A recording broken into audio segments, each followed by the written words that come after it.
So we have, so I hope you can see the screen. Can somebody confirm? Yes, sir.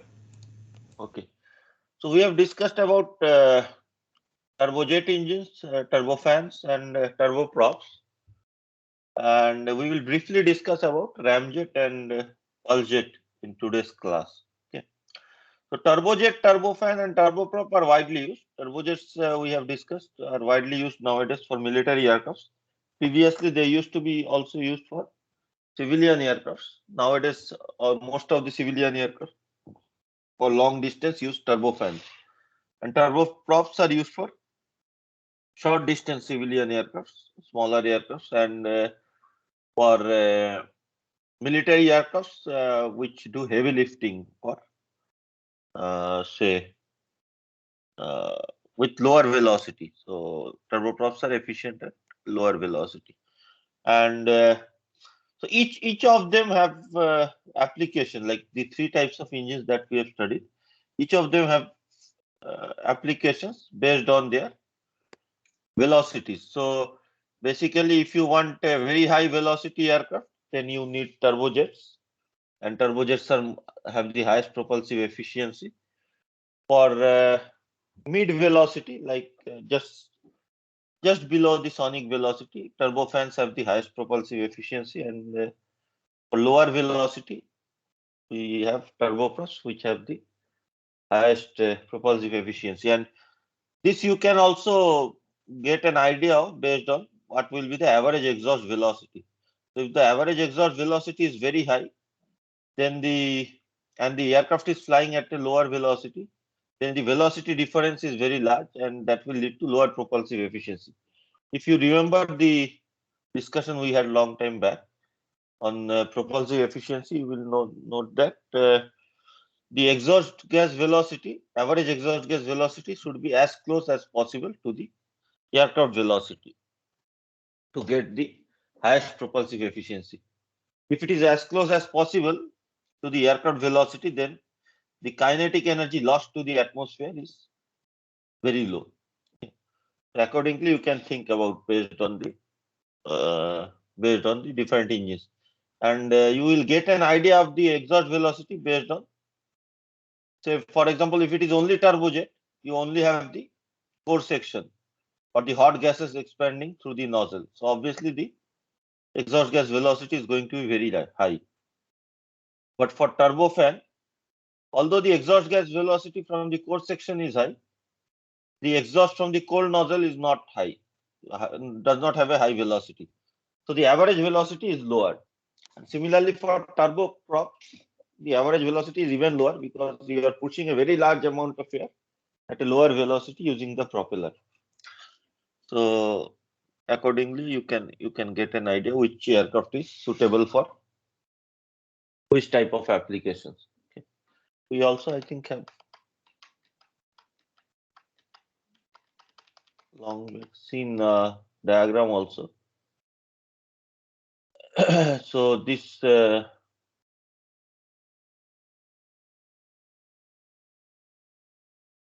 not suitable. Anyway, this is fine.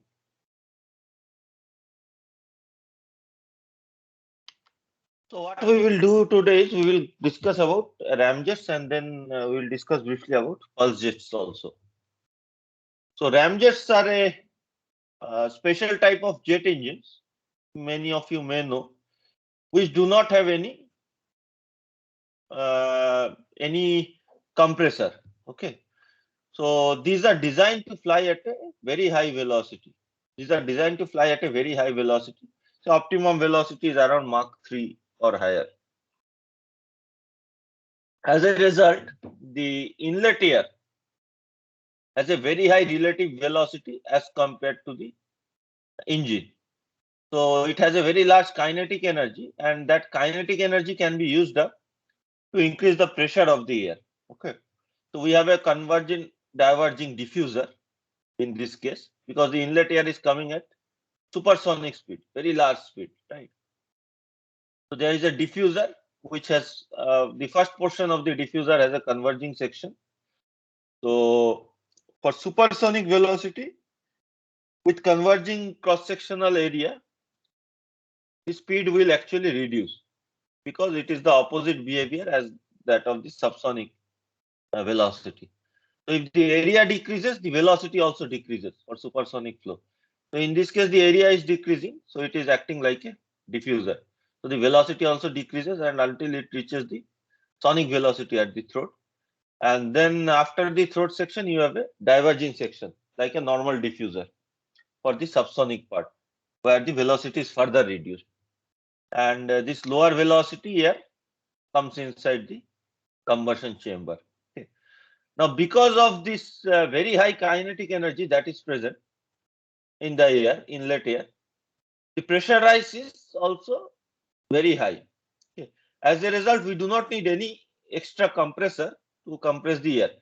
The diffuser is sufficient, or the diffuser can compress the air sufficiently. That itself is sufficient for whatever is the required compression.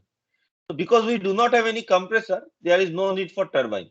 Remember that the only need for turbine in a jet engine is to just run the compressor. Okay, the turbine does not generate any additional power.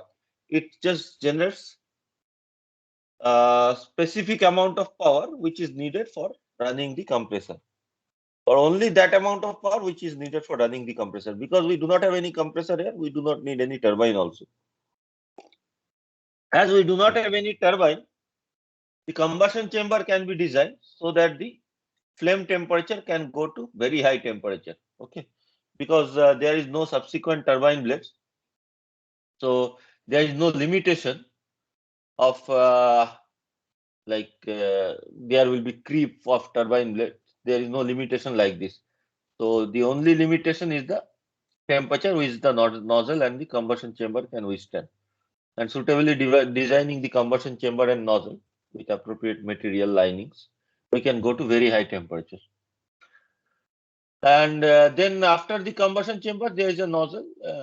Again, typically because these aircrafts are designed to fly at very high velocity, the nozzle will be converging diverging nozzle, which will accelerate the flow beyond Mach number 1. So the flow will be accelerated to supersonic velocity, and the exhaust gas will go out at supersonic velocity.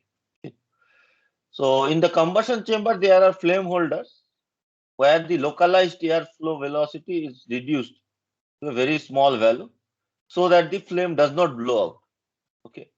Otherwise, the flame will go out with the air, because the air is always moving in this direction, and the flame propagation speed is much lower than the air velocity.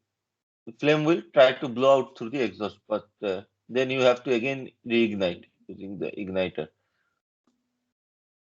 Just a second. Just a second.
Sorry for the interruption. Can you hear me? One important call was there. Yes. Okay. So yes, so I was discussing. So there are flame holders which will create localized zones of very low velocity, so that the flame can be sustained in this region. Okay. So this is a very simple type of engine. There are no moving parts at all. So very simple design, and as a result, very attractive to the like engineers. Only the, so what is the main drawback we have discussed already towards the beginning of the course? What is the main drawback of this engine?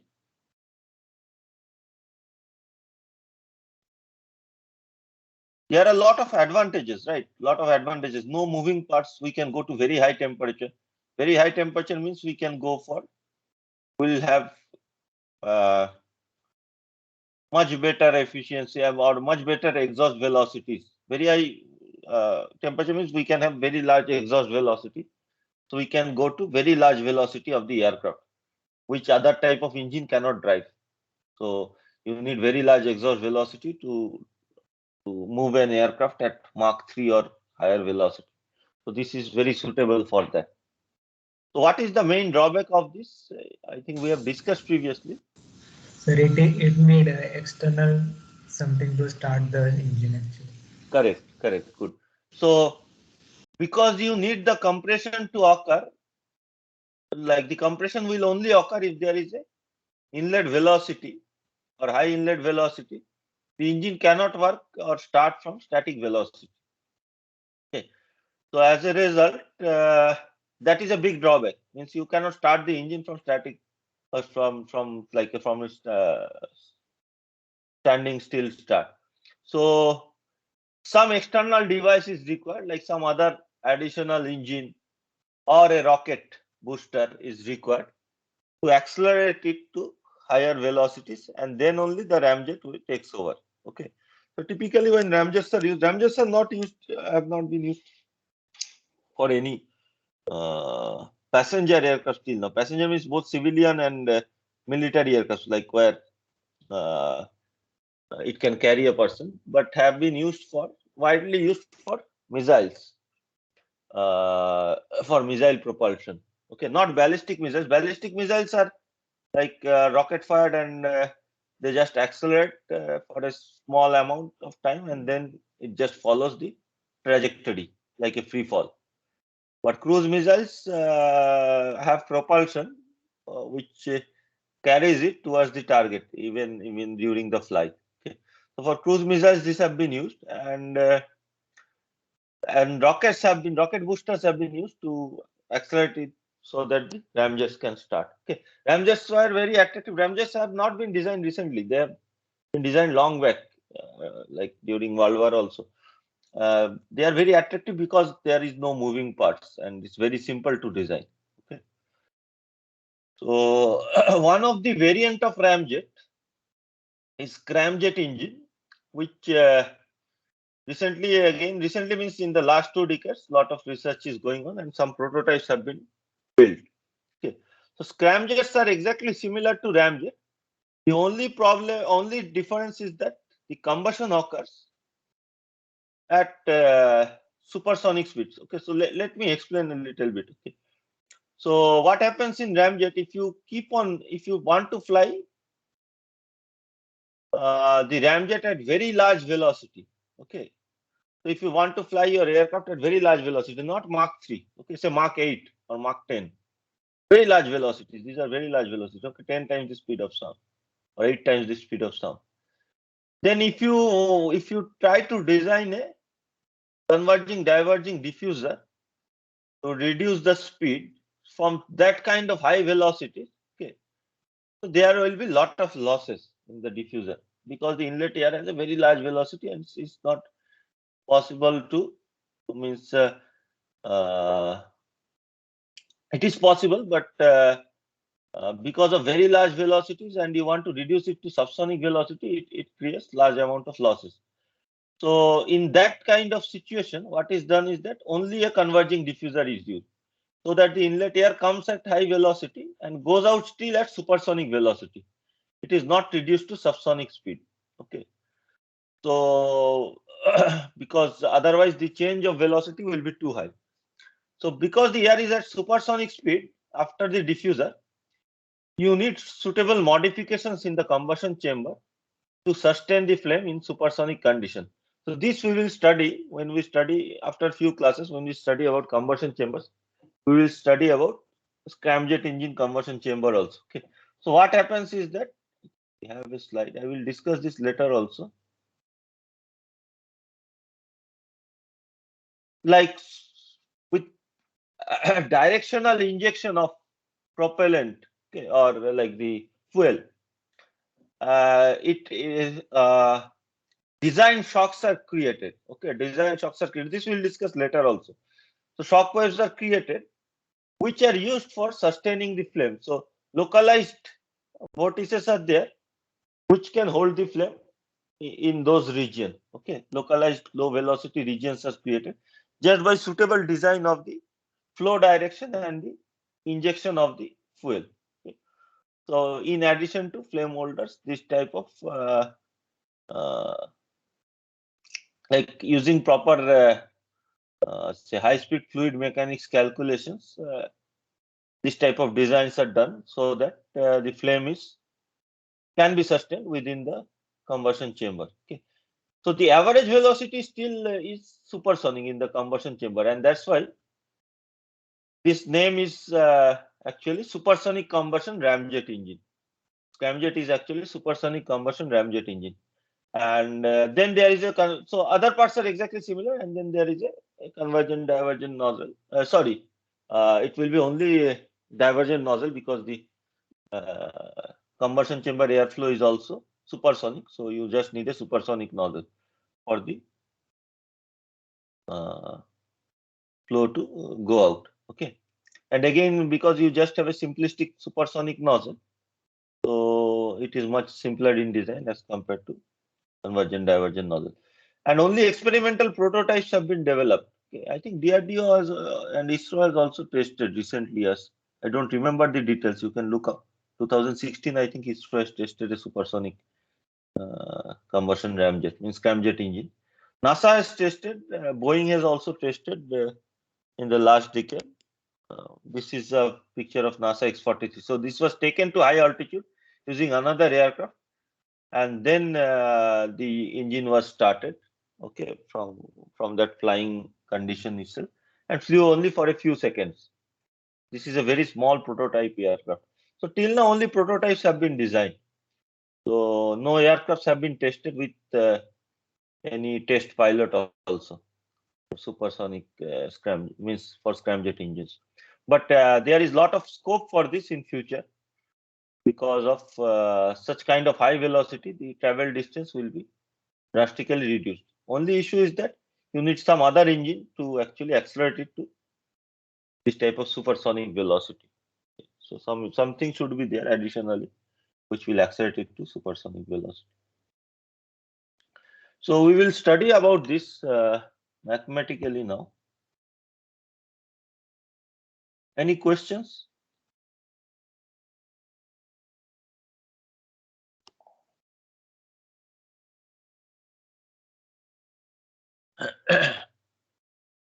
So this is our schematic diagram for the ramjet engine. Okay. So for the ramjet, we can demarcate three sections. First is the inlet or the diffuser. We have a convergent divergent diffuser as we have discussed. So the ambient velocity say is VA, which is at supersonic velocity, and ambient condition is A. A denotes the condition of temperature and pressure. So PA and TA. Okay. So after the diffuser,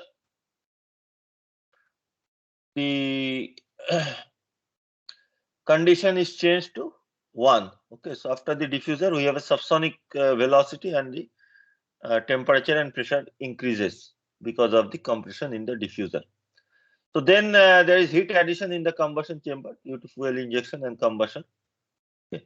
So there are fuel injectors which inject the fuel, and igniter for igniting the mixture, and flame holders are there which which sustains the flame.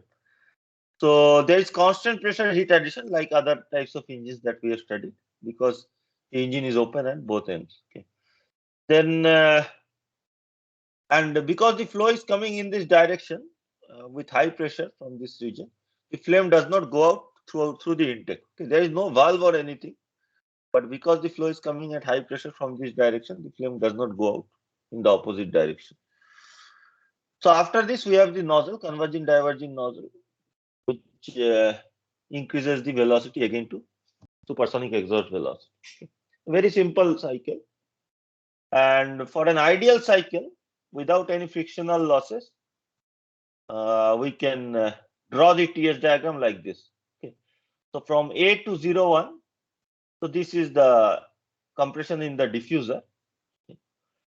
From 0, 1 to 0, 2 is the constant pressure heat addition in the combustion chamber, and 0, 2 to 3 is the expansion in the nozzle.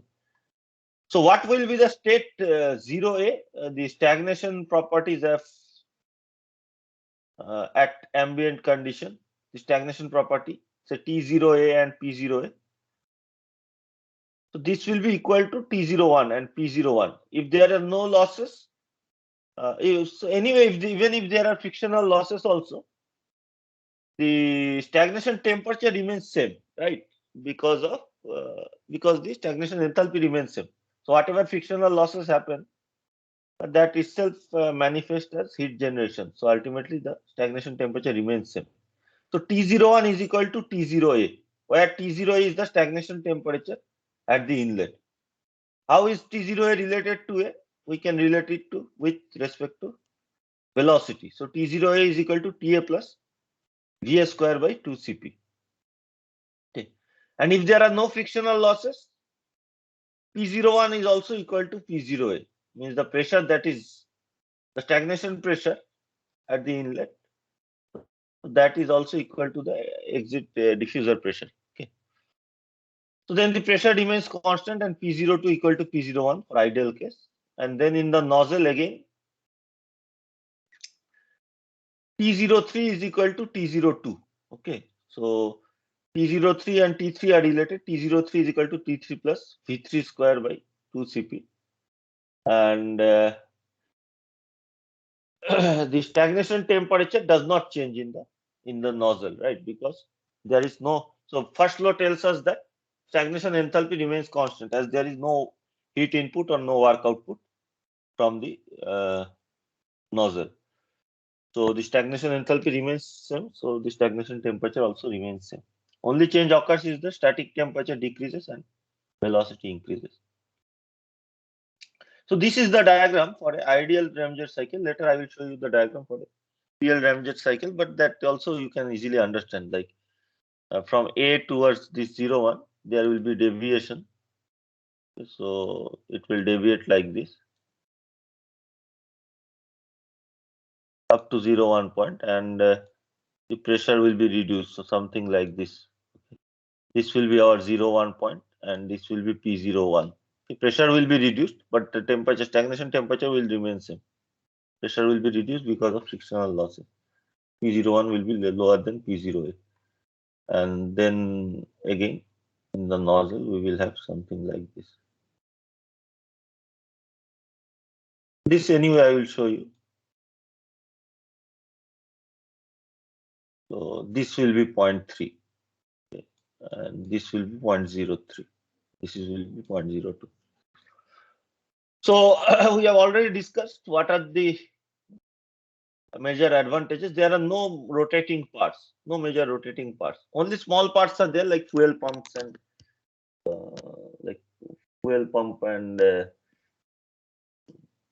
lubricant pumps for pushing the lubricant. In this case, I think lubricant is also not required, right? Only fuel pumps are required, fuel injectors running. Then only entry duct, combustion chamber, and nozzle. So very simple design. The combustion again is continuous, like all the previous jet engines. Why I have written it as continuous here? Because the next engine that we are going to study, all jet engine, there it is not continuous. So to distinguish between that, we have written here as to be continuous combustion. Very suitable for supersonic flights, typically Mach 3. Okay. The drawback is that we need additional propulsion mechanism for low speed flight. Otherwise, the diffuser action is not sufficient to compress the air. So no power is generated, or very less amount of power is generated at low speed. Then we have also discussed high pressure air coming into the combustion chamber prevents flame from going towards the inlet. Okay. So because the flow is coming in this direction at high pressure, the flame does not proceed in the other direction, does not blow out in the other direction. Very high combustion chamber temperature. Okay, I have missed the word temperature. Very high combustion chamber temperature can be achieved as there is no limitation due to the absence of turbines. Okay. Because there are no turbines and turbine blades, so we can go to very high temperatures. Very high temperature means that very large enthalpy is available for expansion in the nozzle. As a result, we can accelerate the fluid in the nozzle or exhaust gases in the nozzle to very high velocity. So that's why we can design aircraft to fly at very high velocity. Normal turbojets will not work at this kind of velocity because the exhaust gas velocity will not be sufficiently large to push the aircraft to this velocity. The exhaust gas velocity has to be higher than the aircraft velocity. So if the exhaust gas velocity itself is not higher than the aircraft velocity also cannot be high. Okay. And the exhaust gas velocity depends on what is the delta H, what is the enthalpy drop available in the nozzle for expansion. So in this case, the enthalpy available is much larger because of higher temperature in the combustion chamber and absence of turbines. So for the simple ideal ramjet cycle, we can do some analytical calculations. Any questions?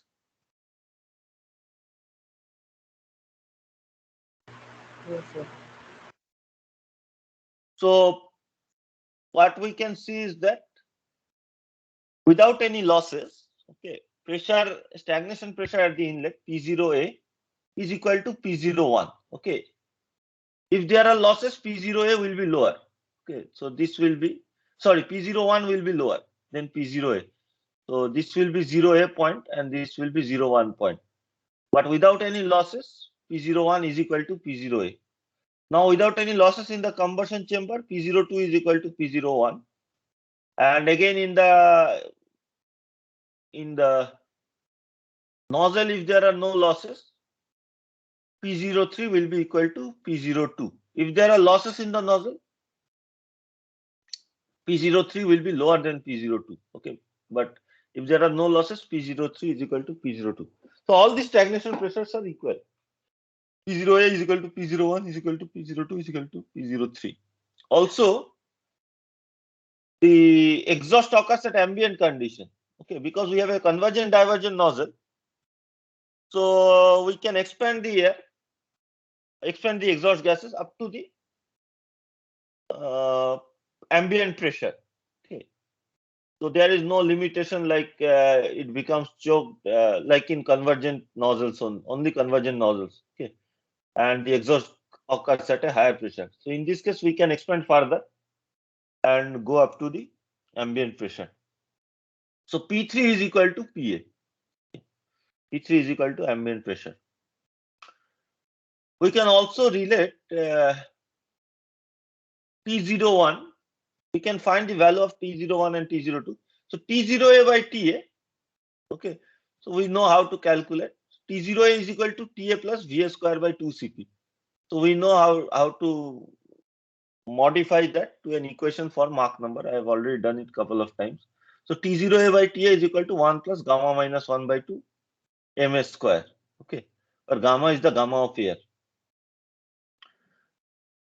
And because T0A is equal to T01 for this case, okay, or for any cases, even if there are frictional losses, T01 by TA can be written as 1 plus gamma minus 1 by 2 ms square. Ma will be known, it's the inlet Mach number. Gamma is obviously known. So T01 can be calculated from the ambient temperature. Similarly, T03 by T3 is equal to 1 plus gamma minus 1 by 2 Me square. Okay, Mach number at the exit. And T02, so because T02 is equal to T03, we can write T02 by T3 is equal to 1 plus gamma minus 1 by 2 Me square. Okay. Generally, T02 is not unknown. T02 is the maximum design temperature, depending on the material of the combustion chamber and nozzle.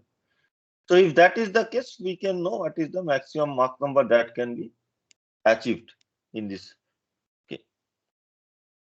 And T3 has to be found based on the pressure we know what is the ambient pressure, so it can be found based on that. Anyway, so from the first relations, P0A by PA is equal to P03 by P3. So P0A by PA is T0A by TA to the power gamma by gamma minus 1. So we can write this as 1 plus gamma minus 1 by 2 ma square. Okay. Similarly, P0 by 3 by P3 is equal to T03 by T3 to the power gamma by gamma minus 1. Here gamma is the gamma of gas, okay, combustion product. 1 plus gamma minus 1 by 2 me square whole to the power gamma by gamma minus 1. Okay. So if we ignore the variation of property for the simplistic case, anyway we are doing simplistic calculation, analytical calculation to just bring out some insight. For actual calculation, we will be obviously using the actual properties. So for this case, we will ignore variation of property and assume gamma A is equal to gamma G. In this case, this equation tells us that Mach number at the inlet is equal to the Mach number at the exit. So basically, if you have a simplistic, so for an ideal ramjet engine, ignoring the changes in properties, we can see that the exit Mach number is equal to the inlet Mach number. Okay, so very simple but very useful relation. Okay, velocities are not same, obviously, right? Velocity. So what will be the exhaust gas velocity? Will it be Mach number equals means the exhaust gas velocities are equal or not? Means the exhaust gas velocity is equal to inlet velocity or not? No. Obviously not, right? Otherwise the aircraft will not fly. So exhaust gas velocity will be higher because for the same Mach number, the sonic velocity is actually high at the exhaust because of higher temperature. So as a result, the exhaust gas velocity is much higher because the sonic velocity is much higher at the exit as compared to that at the inlet. Okay. So we can write this as V by root over gamma T, assuming that gamma is both gamma of air and gamma of gas, ignoring the variation of property. So V by root over gamma T, which is ME, equal to VA by root over gamma TA. This is MA. Okay. Or exhaust velocity V is equal to inlet velocity VA into square root of TE by TA. Okay. T can be calculated. We will replace it. Okay. T is actually T3 in this case. Okay.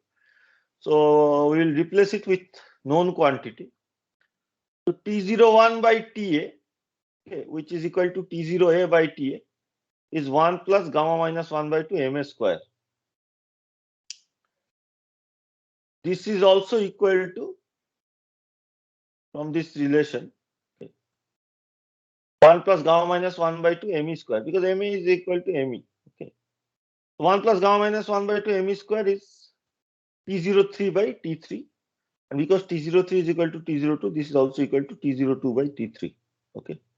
So I'm going to write this in terms Sir? of T02. Yes. Yes. Sir, why is gamma the same for exit condition? No, it's not the same. We are taking it to be same by ignoring the variation of property so that we can do this simplistic analytical calculation. For actual numerical calculation, you will have to take the gamma of air for the inlet and gamma of gas for the exhaust. Separate gamma you have to take for numerical problems. So, but using different gamma, we cannot do this analytical derivation. Okay. This analytical derivation gives us insight, but it is not 100% accurate. Okay. Yes. So this, otherwise you cannot say that ma is equal to me. There will be slight variation. Okay. But by ignoring the property changes, so if the property changes would not have been much, we can say that ma is equal to me from the simplistic calculation. Okay. It gives us good insight about how the variation occurs. So anyway, so we will try to remove the T3 and write in terms of T02, because T02 is a design parameter. It's the maximum temperature in the engine, which is a design parameter. Okay. So T01 by TA is equal to T02 by T3, this relation, or T3 by TA is equal to T02 by T01. Okay. Now T02 by T01 we have already written to be TA into 1 plus gamma minus 1 by 2 ma square. Okay. So finally, we can replace this T3 to be T3 by TA. Where is it? Okay. T3 by TA here. So this T3 by TA using this expression is equal to T02 by TA into 1 by 1 plus gamma minus 1 by 2 ma square. Okay. Everything is within square root because this square root was there. So this is the expression of exhaust velocity in terms of known parameters. So this is the inlet velocity. T02 is the design maximum temperature in the engine. Ti is the ambient temperature, and Mach number is the Mach number of the aircraft. The aircraft at the flight or flight Mach number. Okay. So this gives us a relation of V with respect to VA analytically, and if you can see that if we increase the temperature, maximum temperature with better materials, then we can get higher exhaust velocities. Okay, you can also see other things like if the inlet velocity increases, what happens, keeping the Mach number same. Okay, so this type of different things we can check. So in actual cases, obviously we have to calculate based on, we'll solve a problem tomorrow. I have not written the problem yet. Otherwise, I have time today, but I have not written the problem. I cannot show it, so I have not written it in notes. Tomorrow I will show you a problem for actual case. Okay, where we will use actual gamma A and gamma G, things like that. Okay. So we need to calculate the fuel air ratio like we have been doing previously also, based on energy balance in the combustion chamber, and thrust can be calculated like in the previous cases. So thrust is the momentum at the exit minus momentum at the inlet. So momentum at the exit is m dot a into 1 plus f v, and momentum at the inlet is m dot a va. Okay, so this will give us the overall thrust from the engine. So for a real ramjet engine, so we will be anyway solving problems for real ramjets. So for real ramjet, this is the change that occurs from the ideal case. Okay. So again, because you already know about diffusers and nozzles, this should be very clear to you. But let me explain once again. Okay, like we had discussed previously, also diffuser. What happens in the diffuser? So if the inlet condition is a static condition and stagnation condition is 0A, so in the diffuser, the velocity is reduced and we go to state 0, 1. Okay. Now, because of losses, the entropy increases in an actual diffuser, and as a result, the 0, 1 point is to the right side of the 0A point, but will be at the same height. Okay. Why they are at the same height? Because the diffuser does not have any heat addition or any work output. So by first law of thermodynamics, the inlet enthalpy to the diffuser is equal to the exit enthalpy, stagnation enthalpy. So stagnation enthalpy remains same. And what is stagnation enthalpy? It is the summation of static enthalpy and kinetic energy. Okay. So the static enthalpy plus kinetic energy remains same. So because stagnation enthalpy remains same, even if there are frictional losses also, the stagnation enthalpy will remain same. So 0, 1 point, T01 is equal to T0. We have already discussed this multiple times. Okay. However, now the constant pressure line going through 0, 1 is at a lower level as compared to the constant pressure line going to 0A point. Okay, because the entropy has increased. If you draw the constant pressure line going to 0, 1 point, the red line, it is at a lower level as compared to the light blue line, which goes through 0A. So the pressure gets reduced due to frictional losses. Okay, so pressure is reduced. Although the stagnation temperature remains same, the stagnation pressure is reduced. The static pressure increases in the diffuser, right? Because that is the role of the diffuser. The kinetic energy is converted to increase the static enthalpy and static pressure, but the stagnation pressure is reduced. And we have defined we had defined the efficiency of the diffuser in two ways. One was using a isentropic efficiency, which was artificially created by creating an artificial point 0, 1, S. Okay. So this point does not have any physical prominence, but it is created for mathematical calculation of the losses that occurs in the diffuser.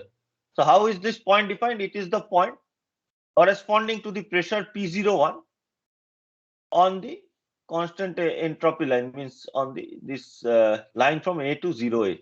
Okay, so wherever it intersects.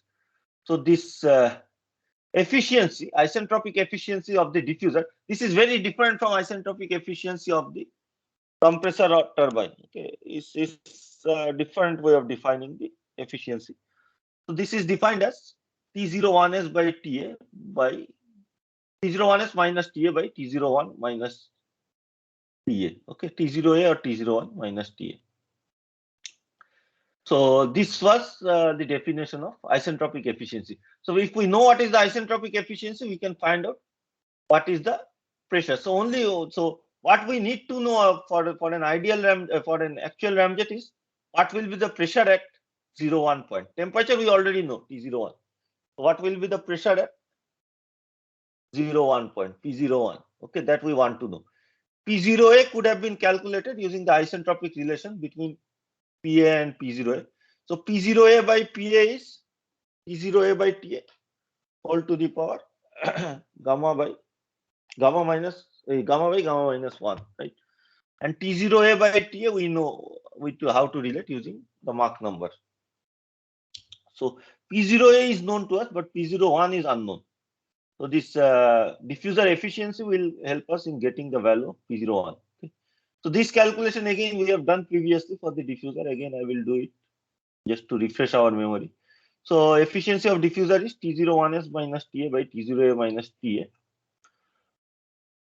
So we can write this as T01S by TA minus 1 by T0A by TA minus 1. Okay. So T01S by TA, this we can relate to the isentropic process between P01. Okay, this is P01.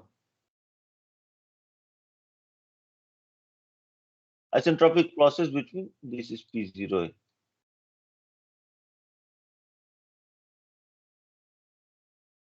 So between P01 and PA.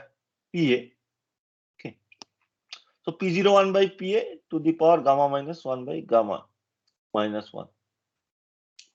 And T0A by TA also we can relate to the inlet Mach number. So it is equal to 1 plus gamma minus 1 by 2 MA square. Okay. So this minus 1 was there, so that minus 1 gets cancelled with this 1. Okay. So ultimately we can rearrange this to find out the change in pressure. So P01 by PA is, so this 1 plus eta D gamma minus 1 by 2 MA square whole to the power gamma by gamma minus 1. Okay. So this gives us the pressure P01. All the other things are known. Diffuser efficiency is a known quantity. Inlet Mach number is known, and PA is ambient pressure. Okay. So P01 can be calculated. After this, the calculation proceeds in similar manner. Once you know what is P01, from the losses in the combustion chamber, frictional losses, we can find out what is P02. Okay. So that P02 will be used for inlet condition in the nozzle. Okay, that P02 will be used for inlet condition in the nozzle, like we have done for previous nozzles, for example, for turbojets or turbofans. So similarly, we can use. So that is the role for this calculation. Okay. If the RAM efficiency is given instead of isentropic efficiency of the diffuser, then we can directly calculate P01. If you remember RAM efficiency, it is given as the ratio of pressure differences. So P01 minus PA by P0A minus PA. Okay, this is the definition of RAM efficiency. So because if RAM efficiency is given, because P0A is already known, P0A can be calculated from PA, and PA is also known, P01 can be directly calculated. So we will know what is the point 01. Okay, temperature at 01 and pressure at 01. So after that, temperature at 02 is already known based on design conditions, pressure at 0.2 can be obtained based on the P01 value and any losses in the combustion chamber. So this will fix 0.02, and energy balance in the combustion chamber will give us the fuel air ratio. So I'm not repeating it. We'll do it in a problem tomorrow. And from 0.2 to 3, the nozzle, in the nozzle, again, we can do the calculations using the isentropic efficiency of the nozzle, which we have already done in previous problems. You know how to tackle the nozzle using isentropic efficiency. So we can find out what will be the exhaust velocity based on, because we know what is the inlet. So how will we proceed? Inlet, like T02 and P02 are known. So we can calculate what is P3S, okay, because P3 is known. P3 is equal to ambient pressure. We can calculate T3S based on the isentropic relation between 0.2 and 3S. So once we know 3S point, we can find out 0.3 using the isentropic efficiency of nozzle. Okay. So once the temperature at 0.3 is known, we know what is the difference in enthalpy between 0.2 and 3. We can find out what is the change in kinetic energy that occurs, and that will give us the exhaust velocity. So whatever we have discussed till now, this is for subsonic intake. Okay, subsonic intake means the diffuser inlet is at subsonic condition. But for most ramjets will be designed for supersonic inlet. And because shock waves are created in supersonic inlet, we cannot use these relations. So that's why I have defined that this is for subsonic intake. Okay. So we will not go into details of supersonic intake because the calculations are very complicated beyond the scope of this course. But I will just specify how like calculations are done. So using empirical relations, it is possible. So for supersonic intake, whatever previously we have defined diffuser efficiency cannot be used. So a parameter called pressure recovery factor is used, okay, or defined, which is a function of Mach number, inlet Mach number. What is this pressure recovery factor? So in an ideal case, the ambient stagnation pressure would remain same after the diffuser also. So before the diffuser, the stagnation pressure is 0A, okay, P0A. But we have seen that due to losses, the pressure decreases to P01. Okay. So if there were no losses, the stagnation pressure would have remained as P0A. So the amount of change in pressure that happens means instead of going to P0A, we are going to a slightly lower pressure. That is given by a function which is known as pressure recovery factor. So it is defined like this: P01 by P0A is equal to the pressure recovery factor, and it's a function of Mach number. Okay, with increasing Mach number, the P01 will be lower and lower as compared to P0A because losses will increase. Okay, you will be able to recover lesser and lesser amount of pressure. Obviously, the absolute value of P01 will increase, okay, with the increasing Mach number because we have more kinetic energy. But the difference between P0A and P01 will also increase. Okay. So there are different relations for this, empirical relations. So I've just noted one of the relations from the book here.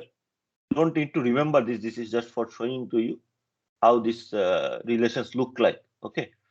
So there are different pressure recovery factors. So because of shock, the losses that occurs only because of shock, okay, that can be denoted by this expression: P01 by P0A shock is equal to 1 minus 0.075 MA minus 1 whole to the power 1.35. This is an empirical relation, and you can see that as the Mach number increases, this term will increase.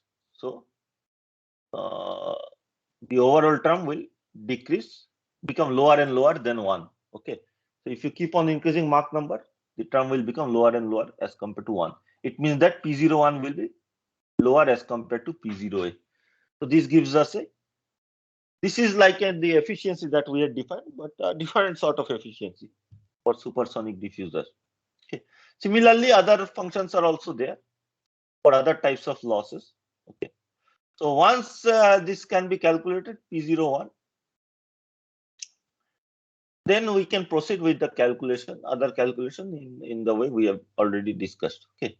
So for calculating P01, we need to calculate P0, and P0 can be calculated from PA using our standard relation. P0A by PA is T0A by TA to the power gamma by gamma minus 1.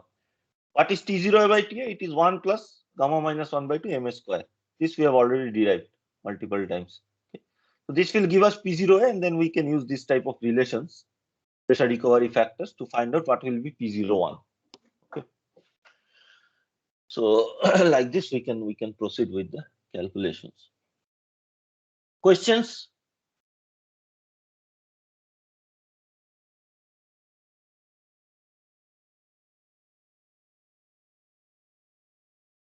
I have a doubt. Yes, tell me. Sir, because of flame holder, is pressure going to decrease in a combustion chamber? Yes. Oh, means slight decrease in pressure will occur, right? But you cannot avoid that. Okay, so there will be slight decrease in pressure, but these are designed. So there is lot of research going on in this area, very active area of research. If you go for any aerospace industries, lot of work goes on designing the combustion chamber so that you can get an optimum value. Means with lower average decrease in pressure, still get higher velocity. Try to get high velocity in the combustion chamber, but the overall pressure will be slightly reduced. But these are localized, means the flame holders are localized. So this will create localized obstructions, localized regions of low velocity. So other places the velocity can be high. So what happens is that the primary combustion. So in this region, there is a continuous combustion that is occurring, and we have a slightly higher air fuel ratio. Okay, sorry, fuel air ratio. Okay, the entire air is not injected, although it is. I am showing it like this. Later, when we will study about combustion chambers, we will see that this we will study in detail. Okay, towards the end of the course, we'll see that. So even in these cases, also there are frame holders. So the air is injected in parts. So initially there is a region which is quite rich, means the air amount of air as compared to amount of fuel is not very high. As a result, the like the ratio is much nearer to stoichiometric ratio, and flame can be sustained. Then gradually more and more air is injected to dilute the overall combustion mixture to decrease the average temperature. Okay. So through primary holes, secondary holes, like this. So although the overall pressure will be slightly reduced because of flame holders, okay, and also because of swirling motions that are created to hold the flame. This also we will discuss. Okay, still that is only a small fraction, like 3-4% of the total pressure at the inlet. So if the inlet pressure is say 10 MPa, sorry, 10 atmospheric pressure, the exit pressure may be 9.6, 9.7 atmospheric pressure. But there is no other option. Like you need flame holders, even for subsonic, like other types of engine also.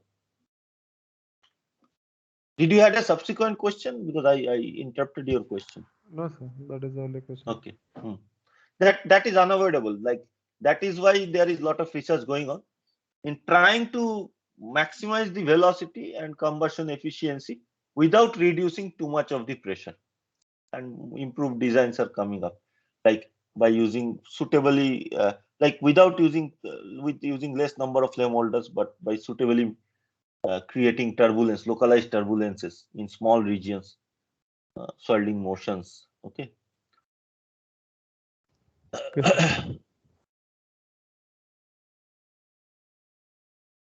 So as I was discussing, scramjet, the combustion chamber we will discuss later when we discuss about combustion chambers towards the end of the course.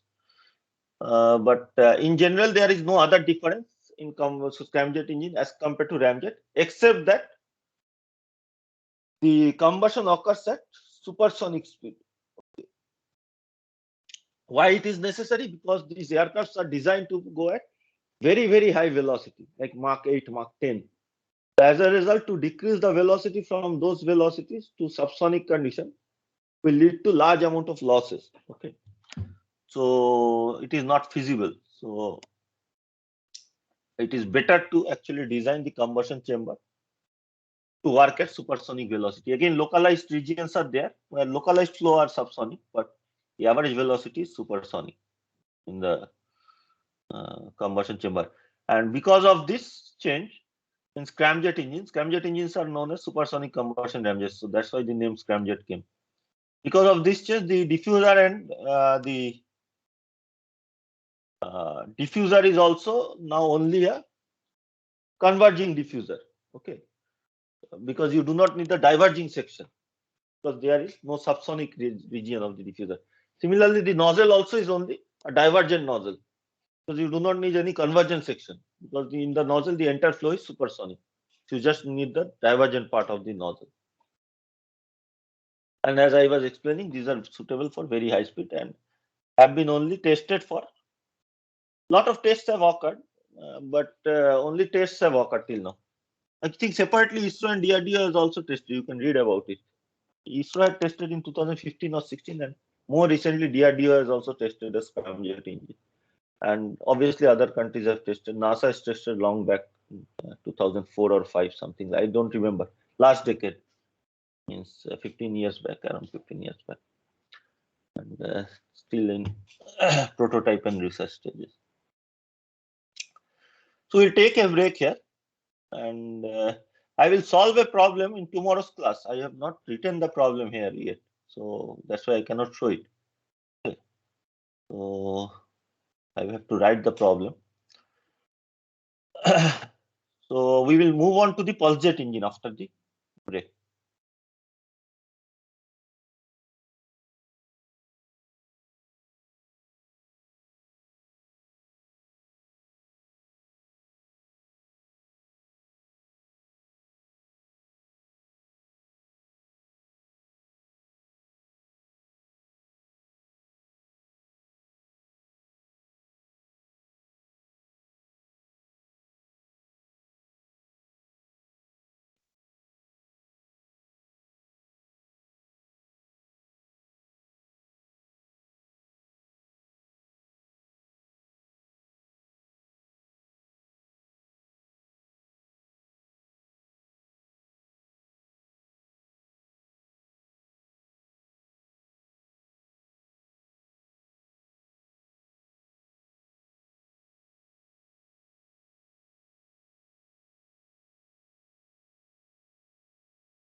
So we'll continue the discussion. Can you see my screen?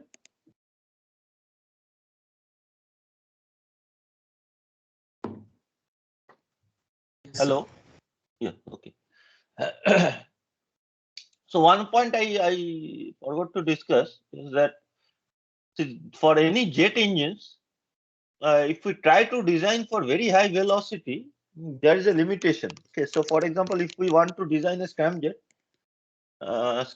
theoretically they can go to very high velocity, but the main problem is that if you try to go to very high velocity and like you are going through air, so lot of heat is generated. This heat is generated not only due to frictional like friction with the aircraft body, but also because the air ahead of the aircraft gets compressed at a very rapid rate. So as a result, very large amount of heat is generated. This is similar to when the say space shuttle used to enter the atmosphere. Like the main heat that is generated is because of compression of air ahead of the space shuttle. Okay, which creates a very large amount of, like, this compression creates a very large amount of heat. Okay, so that actually limits the velocity. So if you want to go to high velocity, you want to go to higher altitude, so that the air is thin at that like at that level. So atmosphere is thin. But in the case of jet engines, then if the air is thin, then because the air itself is the oxidizer, you get less amount of air also, or less amount of oxygen at the intake. Okay, so we cannot go to higher and higher velocity. So typically, although we can design it to fly at say 20-kilometer altitude or somewhat more, but there is a ceiling beyond which jet engines cannot fly.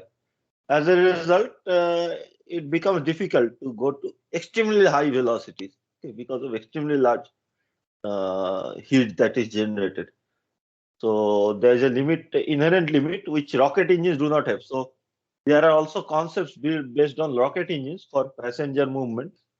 Obviously, these are hypothetical still, like hypersonic planes, which will go to the like beyond the say atmosphere to low altitude space, and again come back, like what ballistic missiles do. Ballistic missiles actually go very high outside the atmosphere and to the space basically, and again comes back. So similar designs are also there. That is a limitation of jet engine, because you want air also as an oxidizer, but again, if there is air, we cannot go to very large velocity. This problem will come only when velocity is very large.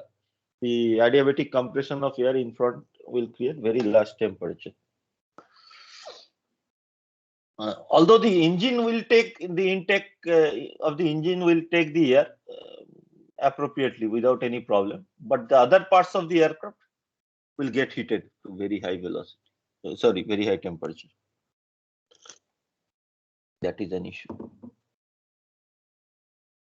So anyway, we will move on to the next engine, which is the pulse jet engine. Okay. So the main drawback that we have seen with ramjets is that it cannot operate at low velocity or cannot start from very low velocity. Okay. Because you need certain velocity to compress the air to generate power. Okay. So another type of engine is there which does not have this difficulty. Okay, and it is known as pulse jet engine. Let me see where.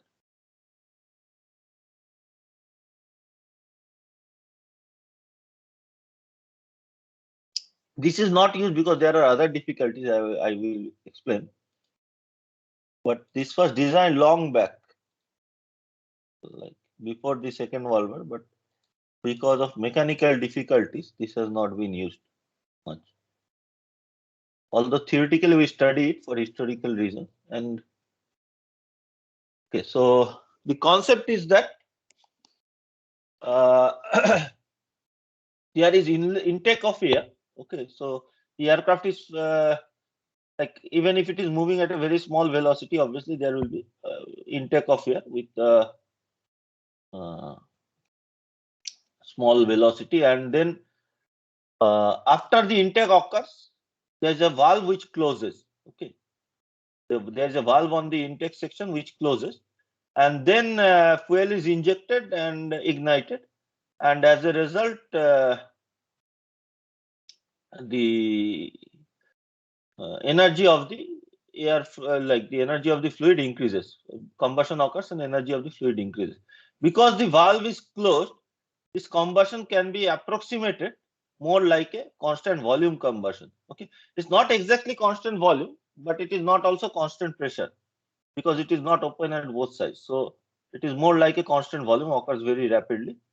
And once the combustion has occurred, because of the high pressure that is generated, because this occurs at constant volume, the pressure increases. In constant volume combustion, the pressure will increase. So the pressure increases, and as a result, the fluid goes out through the nozzle. Once it goes out through the nozzle, a partial vacuum is created. Okay, and the valve again opens, and intake of air occurs. Okay, into this partial vacuum region. So this partial vacuum is created because of the momentum of the fluid which goes out at very high velocity, keeping the combustion chamber relatively empty. So this cycle is repeated again and again. Okay, very, very simple design. Okay, so an animation shows how it occurs. So the air is coming at the inlet, and then the valves open. Combustion occurs. During combustion, the valves get closed because of the high pressure that is generated, and the exhaust gases go out. And once the exhaust gases go out, the pressure again gets reduced, and the valves open again. The intake of air occurs. So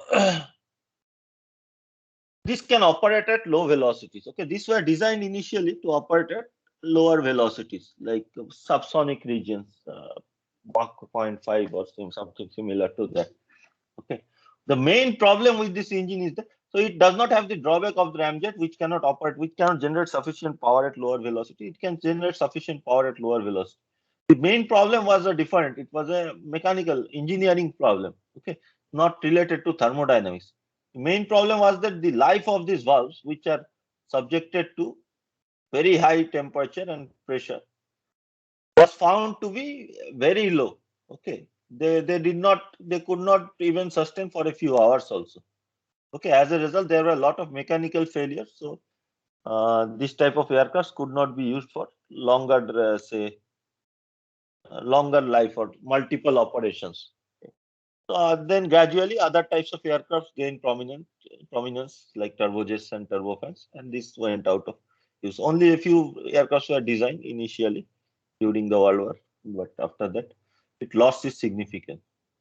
So recently again research has started on somewhat similar design like this pulse jet, but with a small change. Okay, so for any of the combustion that you are seeing here, so combustion can occur in two ways. Okay, there are two types of flame propagation. One is known as deflagration, and one is known as detonation. Deflagration is the normal say burning that you see, or normal combustion, where the flame front propagates at a subsonic velocity. Okay, it propagates slowly at a subsonic velocity, like what we have seen in normal engines. So this is one mechanism of flame propagation or flame front propagation. There is another mechanism when there is a sudden input of energy, like explosions. The flame front propagates at supersonic velocity, like a shock wave. Okay. This type of mechanism is seen when there is a sudden explosion, like sudden burst of energy, like explosion of bombs or similar situations. Okay. So this is known as detonation. Okay. So this is very different. The mechanism of flame propagation is very different as compared to deflagration. So recently, scientists are trying to come up with a pulse jet engine which will use series of detonations. So it is called as pulse detonation engine. It is not in the syllabus, but I am just explaining. So this is known as pulse detonation engine. You can read about it more. Still at a say theoretical level, I think one test prototype has been developed, not for flying, but on ground testing, basically on a test bed of pulse detonation engine. So what happens is there is a series of detonation and there are no valves also. Okay, it is designed in a clever way so that the shock waves that are generated will stop the air to go out from the inlet section. Okay, and in some of the design the inlet section is curved itself. Okay, so inlet and exhaust are in the similar direction. So this series of explosion will create the thrust in a pulsating manner. So again, I will not go into the details. You can read about it from any source regarding this pulse detonation engine. Lot of research is going on, and these are supposed to be suitable for even high velocities. Okay, because of the large amount of energy that is generated, these are suitable for high velocities. Main idea is that using the shock waves to modulate the intake of the air, intake and exhaust of the air. Okay, so that valves are not required. So valveless type of engines are there. So again, we will quickly do a mathematical study of this pulse jet engine. So we are studying it for only historic reasons because pulse jets are not used in anywhere. Ramjets are still used for say missiles, and there are a lot of scope for using it for other types of military aircrafts. A lot of research is going on. Pulse jets are not used even as compared to ramjets, but is an interesting concept. And maybe in future, if pulse detonation engine works out well, it can be used for high-speed aircraft. It is supposed to work from very low speed to very high speed pulse detonation engine. So for pulse jet, we have intermittent combustion. Okay, unlike all the other type of jet engines that we have seen, here the combustion is not continuous. So you have a sudden burst of combustion. So it is like more like IC engines: intake, combustion, exhaust, intake, combustion, exhaust. Like this occurs here. We have a series of explosions. Okay, better to call it as, so in this case it is deflagration, not detonation.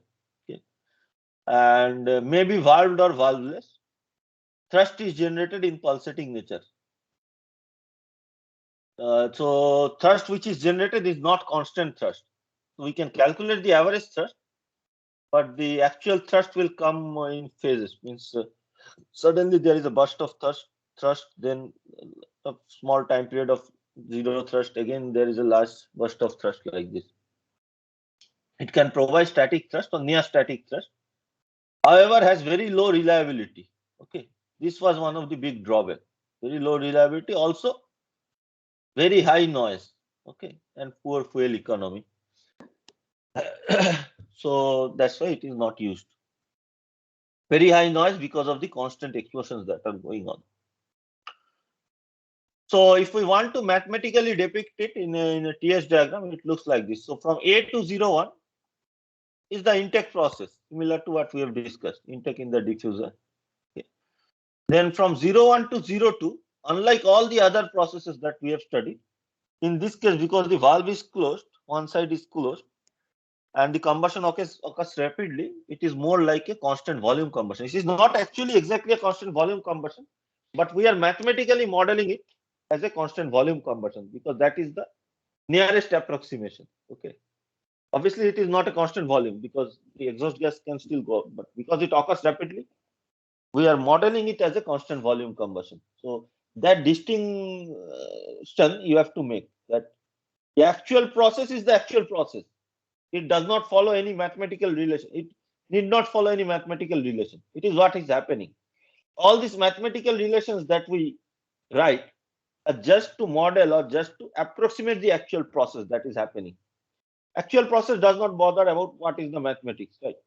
So we are trying to study the process and we are trying to approximate it as closely as possible using various approximations. So in this case, the approximation which suits most is that the combustion is constant volume. So from 01 to 02 is the constant volume combustion, and from 02 to 3 is the expansion in the nozzle. Okay. So the pressure increases from the diffuser outlet to the combustion chamber outlet from P01 to P02 because of constant volume combustion. And We can calculate again for the diffuser P01. So what we have done for ramjet, I am not rewriting or deriving it again. You can easily see that what we have calculated for ramjets. P01 is equal to P0A 1 plus eta d gamma minus 1 by 2 ms square by gamma minus 1. This will give us the P01 point. T01 is equal to T0A is equal to TA into 1 plus gamma minus 1 by 2 ms square. So this gives us P01 and T01 based on the inlet conditions PA and TA and the Mach number. So for the combustion chamber, the process is constant volume. So P by T is constant, okay, or P is proportional to T. So P02 by P01 is equal to T02 by T01. Assuming that ideal gas relation holds true. Okay, PV is equal to RT. So P by T is equal to constant if V is constant. So from this we can calculate what is P02 for a given value of T02. T02 is the maximum allowable temperature in the combustion chamber, okay, or maximum allowable temperature that the nozzle material can sustain. So this gives us P02, and from energy balance we can calculate what is the fuel air ratio. Okay, what is the fuel air ratio? Similar to what we have done previously. And for the nozzle again, we can do exactly same calculation. So eta n is T02 minus T3 by T02 minus T3s. So I have written it here, but we already know how to calculate T02 minus T3. So let me just go to the diagram. T02 minus T3 is equal to eta n T02 minus T3s, or this can be written as eta n T02 1 minus T3s by T02. So for the isentropic process T3s by T02, we can write that as P3 by P02 to the power gamma minus 1 by gamma. Okay, where P3 is the atmospheric pressure PA. So V is equal to, so anyway, so this part is known. P3 is equal to PA, PA is known. P02 we have already calculated, T02 is known, eta n is known. So we can calculate what is T02 minus T3. So V is equal to root over 2 CPG T02 minus T3. So root over 2 into change of enthalpy. Okay. V square by 2 is equal to change of enthalpy. So we can find out what is V at the exit. So this gives us, we have already calculated what is T02 minus T3. We can replace this here and we will find out what is V. Once V is calculated, we can find the thrust as m dot a 1 plus a V minus m dot a VA. Okay. So this is how we will calculate. So I will give you an assignment problem. Due to lack of time, we will not solve any problem in the class. But again, you know how to solve it. Once you can draw the diagram, it is just processing, like proceeding in a step-by-step manner. As I was discussing, a new design based on PulseJet has been proposed or like theoretically developed, and recently I just read that testbed has also been developed. This is known as pulse detonation engine, where series of detonation occurs instead of deflagration. So supersonic, the wave propagation is supersonic. It is not supersonic combustion in the sense that it is not like scramjet engine where the air is moving at supersonic speed. Here the flame front is moving at supersonic speed. Okay, as like a shock wave. And these are designed to be valveless and using suitable shock waves to modulate the air. So tomorrow I will, so because I do not have the problem today, I will have to write the problem. So tomorrow I will discuss the problem on ramjet, and then we will move on to the next part of the course. Okay, I think one more slide is there on turbofan with afterburner. We have already discussed, but we will quickly have a discussion today because sufficient time is there. And next we will move on to the other part of the course where we will briefly discuss about the compressor, combustion chamber. So individual components, the compressor, the combustion chamber and turbine. These three components we will discuss. Intake and diffuser and nozzles we have mathematically discussed, but these three will go into more depth, like velocity diagram through the blade of the compressor, whether it's a centrifugal compressor or axial compressor, how to calculate the work input based on the change in velocity. Then different designs of combustion chamber, different types of cooling mechanisms in combustion chamber. Okay, then different types of combustion chamber. All this we will discuss. Then for turbines also, types of turbine, then blade diagrams, so velocity diagrams, how the velocity is related to work output. Then we will discuss briefly about different types of turbine blades, materials, cooling of turbine blades, things like that at the end, towards the end of the course.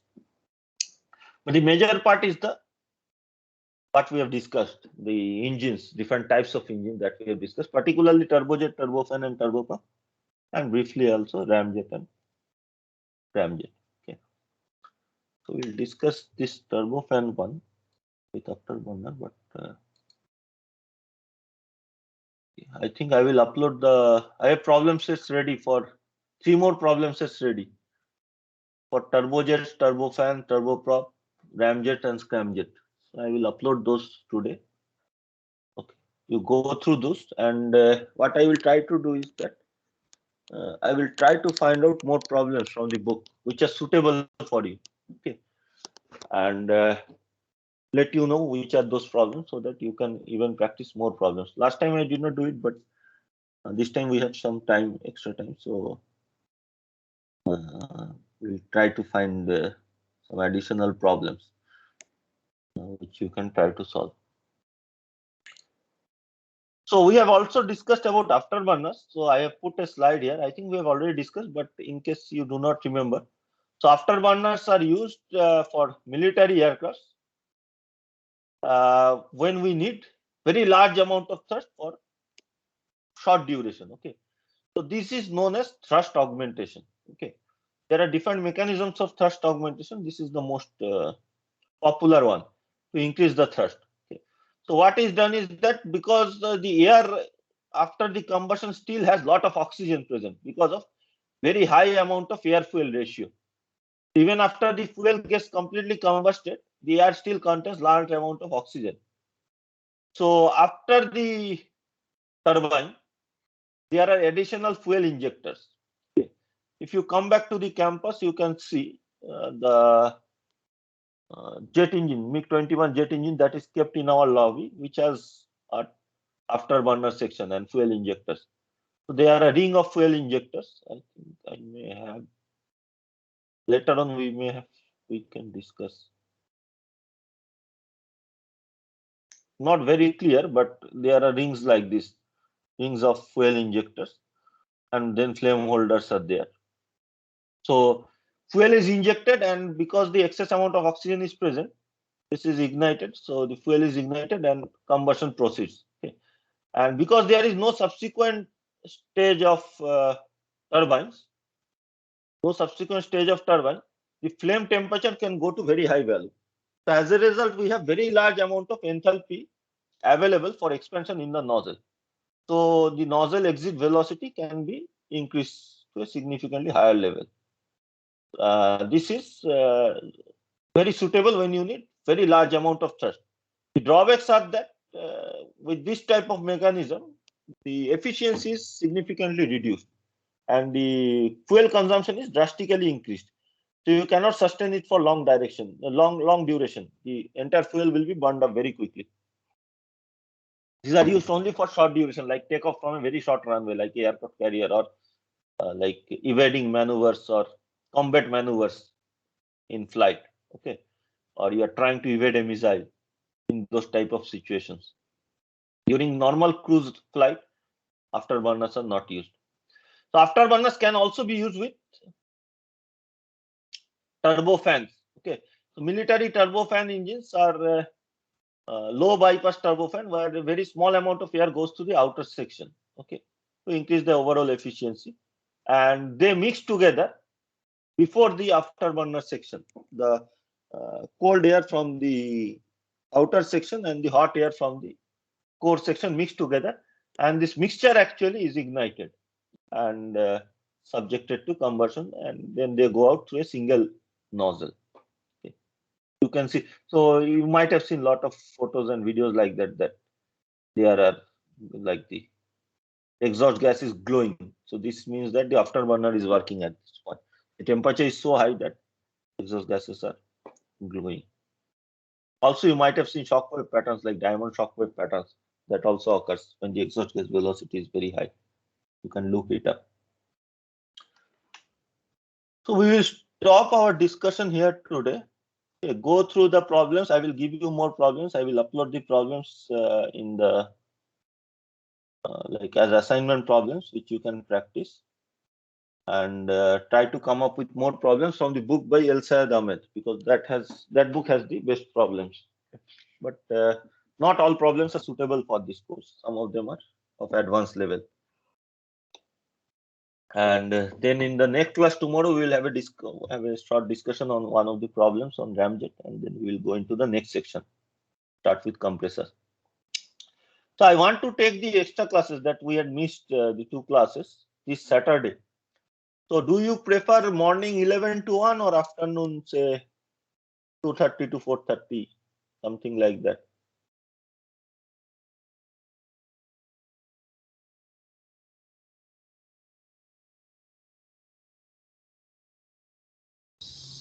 Morning, sir. Morning 11 to 1. Everyone is okay? Then we will have it at morning 11 to 1 before the lunch. Okay. And finish off the extra class. I want to finish it off because I am hearing that, so I will stop the recording.